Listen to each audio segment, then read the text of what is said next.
Salve, salve! Tirem as crianças da sala, senhoras e senhores, crianças e crianças, dividindo a tela aqui comigo, Ben Ludmer. Tudo bom, Ben? Tudo ótimo, Paulo. E você? Como é que estão as coisas por aí? Estamos aqui percorrendo caminhos de comédia e conversando com um colega sobre as diferentes nuances e as diferentes variações, né, de uma apresentação, de um show de humor, de um solo, de um artista sozinho no palco, ora com recursos do stand-up comedy raiz, vamos dizer assim, ora com outras habilidades, que é o seu caso, né? Você é um mágico comediante. Na tua trajetória, a mágica veio primeiro, a comédia veio primeiro, os dois caminharam lado a lado. Como é a sua experiência? A mágica veio antes de tudo. A mágica foi a droga que foi porta de entrada para drogas mais pesadas.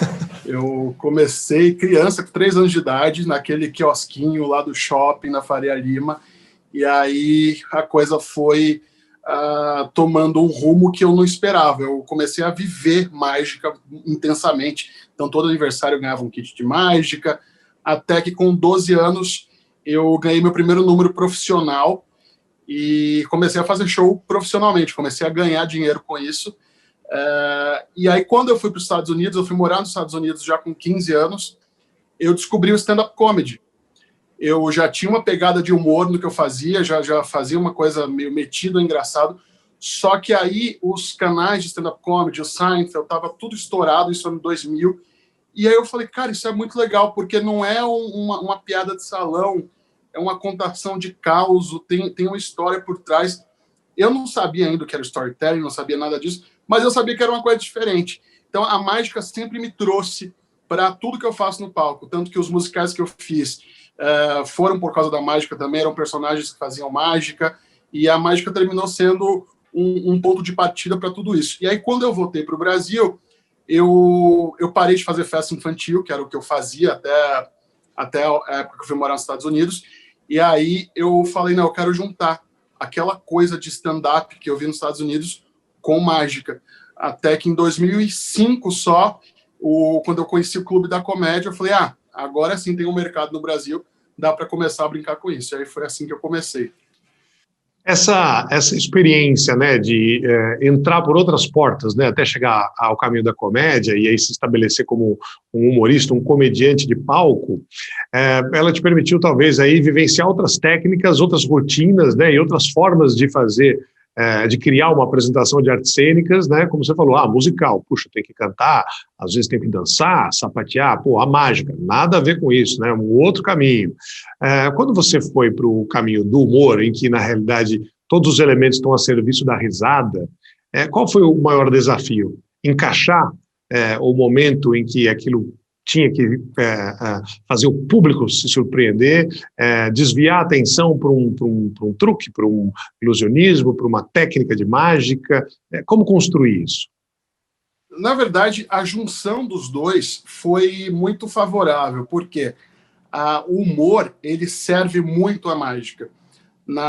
Isso é um segredo da indústria aqui que eu vou revelar, mas o humor ele ajuda muito na hora da mágica, porque na hora do punch, na hora que a plateia relaxa, ela esquece, ela olha para trás, ela olha para quem está do lado, faz um comentário.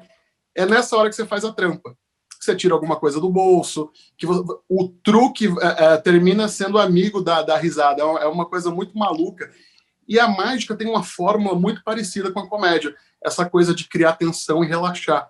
Então, terminou que foi bem orgânico esse processo de juntar os dois, mas eu acho que o mais difícil, na verdade, foi provar que eu era comediante e não era só mágico, porque no começo eu tinha uma rejeição muito grande. Como acho que tudo no começo, para dar certo, você segue muitas regras, no começo do stand-up aqui no Brasil, era aquela coisa, cara limpa, sem objeto, sem prop, nada. E aí eu não sou do primeiro vagão do stand-up, mas eu estava no primeiro trem. Isso 2006, mais ou menos. Então, existia uma coisa assim, não, mas o Ben é mágico. Tinha uma coisa de, não, põe o Ben depois de mim, porque eu não vou entrar depois do mágico. Só que eu sempre me preocupei em ter uma escrita que eu pudesse falar, eu sou comediante, mas também sou mágico. Então, acho que a minha preocupação foi sempre essa, foi sempre deixar o mágico num lugar muito próximo da plateia, tanto que eu não tenho essa composição clássica de mágico, eu sou muito mais urbano, muito mais terreno do que um mágico clássico, justamente para que eu seja um civil fazendo algo diferente no palco, como é o stand-up comedy, com aquela roupa de rua. É legal você falar, né? Um civil, né? Alguém que não está fardado para fazer o espetáculo. Você não está com a cartola, com o fraque, com os elementos ali, mas é interessante também você pontuar que o momento da risada, onde a pessoa perde a atenção, né? Talvez onde ela se desconcentra ali do detalhe, ajuda o mágico a ir para o seu próximo número, ou fazer a preparação do que vai acontecer a seguir. Eu conversei com alguns colegas nossos sobre diferentes nuances, né, dos espetáculos solo de humor e especificamente também sobre stand-up comedy, cara limpa, microfone, texto autoral, sem contracenar, sem trilha sonora, sem fumaça, sem cenário, mas você, na tua rotina, acaba ocupando o palco de uma forma diferente, ainda que seja o mesmo palco que alguém antes ou alguém depois de você vai usar lá com o seu microfone pedestal. Essa circulação, né, pelo espaço, esse movimento tridimensional de usar braços, objetos, etc., isso para você varia muito, quer dizer, muda do local onde você está, a tua rotina tem que se adaptar ao tamanho do espaço, à distância da plateia, o que é diferente? Bom, na mágica, a mágica é uma arte muito, muito profunda, porém, ao mesmo tempo, ela é muito rasa. Existem muitos produtos prontos para os mágicos que não têm aptidão cênica, vamos falar assim. Só que quando você se aprofunda mais, você vai descobrindo essas nuances. Mas no campo raso, existe um termo chamado Pack Small, Play Big. Você já compra na loja de mágica algo que ocupa pouco volume, mas que enche o palco. E eu sempre tive esse pensamento de Pack Small, Play Big. Então, uma corda que cabe no meu bolso, ela, com a direção cênica correta, ela vai ficar grande no palco. E como o stand-up é algo muito radiofônico, é muito áudio, eu acho que é interessante ter objetos muito simples que mesmo quem está na última fileira do balcão vai conseguir entender o desenho da cena. Por exemplo, quando eu faço o número do Beck, aquele número do Beck, eu construí ele de um jeito que a minha gesticulação, mesmo quem não vai enxergar aquele fiapinho de papel na minha mão lá da última fileira, pela gesticulação vai entender o que eu estou fazendo. Então tem essas nuances e, ao mesmo tempo, o microfone de bastão foi algo que me ajudou muito na mágica, porque mágicos têm uma tendência a usar headset, usar uma lapela, e o microfone de bastão ocupa uma mão sua, né? Ele te deixa com uma mão a menos segurando o microfone. Uma mão a menos. Então você termina tendo que se virar de um jeito mais... você termina ganhando uma terceira mão, porque uma mão ela vai trabalhar por duas. Mas, ao mesmo tempo, o microfone de bastão tem uma qualidade absurda. Eu sou um cara que eu preciso reagir ao que está acontecendo. Eu preciso conversar com a plateia. Então, aquele tempo de segurar o microfone, jogar para a plateia e voltar é o tempo de você pensar em improvisar uma piada. E isso é uma coisa que os mágicos normalmente não pensam.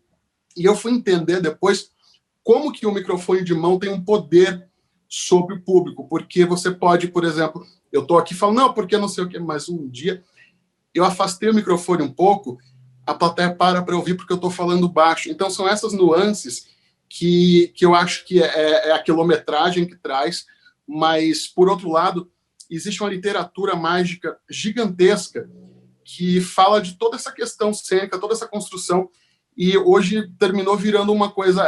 Hoje é mais aceitável você ser um mágico que circula no stand-up. Tanto que até hoje eu não sei qual que é o meu título, se eu sou um comediante que faz mágica ou um mágico que faz comédia. Bom, o importante é conseguir fazer as pessoas sorrirem, né? Já que estamos falando de humor, e você consegue fazer isso com bastante naturalidade. Mas, voltando no que você mesmo lembrou, eu preciso ser enxergado de maneira igual por todas as pessoas que estão na minha plateia, então meus truques, assim como minhas piadas têm que ser ouvidas, né? Eles têm que ser percebidos, ainda que na primeira fila a pessoa vê o detalhe e lá na última fila a pessoa só entende a intenção. Isso, quando te troca de locais, te gera talvez novos desafios. Por exemplo, um comedy club em que as pessoas estão próximas, sentadas, bebendo e comendo. Ou um teatro de 500 lugares, em que alguém vai estar lá no escuro, lá no fundo, talvez você não consiga nem ver. Ou até um evento que não seja para um público, uma plateia normal, uma empresa, por exemplo, que tem uma reunião e contrata o artista para participar daquele seu evento corporativo, você tem algo que você considera o infalível, que eu faço sempre, ou você vai adaptando ao ambiente, ao tempo de apresentação? Como que é? Não, tem os cavalos de batalha que estão sempre lá, ou, por exemplo, o número da corda com todas as piadas que estão inseridas nele, sempre funciona, porque o número que ele é muito construído em cadência de humor. Ele é construído naquela cadência de humor 1, 2, 3, que é um formato clássico, antigo, mas que funciona muito. Então, eu construí de um jeito que eu vou educando a plateia, eu vou falando para a plateia a hora que o punch vem, a hora que ela se impressiona, a hora que ela ri. E aí chega no final, tem a catarse. E muitas vezes eu vou consertando o avião no meio do voo. Eu gosto muito de não entrar já com uma mágica. Eu gosto de entrar conversando mesmo com a plateia para sentir onde que eles estão indo. E isso é muito bom quando você tem um bom mestre de cerimônias. Isso fica muito mais fácil, porque aí aquele papo rápido de coxia, o seu colega já fala, hoje eles estão mais para safadeza, hoje eles estão mais para política, então você já tem uma noção.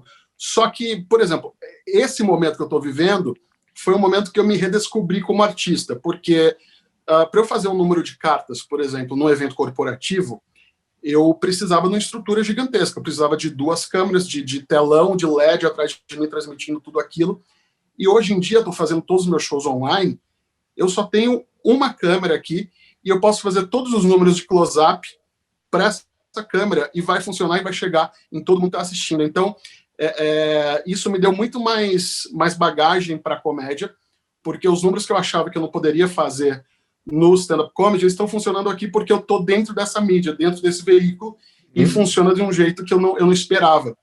Então, acho que, comediante tem que se adaptar muito. A gente passa por desde barzinho no interior com 5 pessoas, até risadaria com 1.000 pessoas na plateia, nos melhores teatros da cidade. A gente vai, com a quilometragem, com os calos, a gente vai entendendo os caminhos a percorrer. E você falou agora de um espaço diferente, um espaço que não existia, que era esse espaço 100% virtual, né, em que você, na realidade, está trabalhando para uma lente, e esta lente não te dá reação imediata, essa lente não te indica um caminho, um rumo, como um mestre de cerimônias lá na coxinha do teatro fala, Beno, olha, as pessoas do lado direito estão rindo mais que do lado esquerdo, vai para lá. Na tua vivência desse período forçoso, né, de distância social, você achou que você ganhou como artista, como ritmo, mas e o espaço, a definição desse espaço quando você só tem uma lente?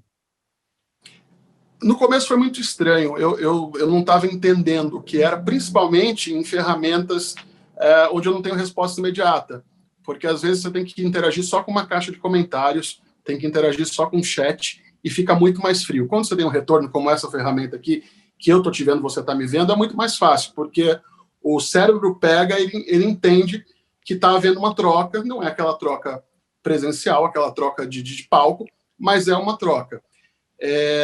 Uma coisa que me ajuda muito é o teatro, porque você entra naquele modo quarta parede, você imagina que aquilo é um texto, que está falando aquele texto, e aí você sabe exatamente onde a plateia respira.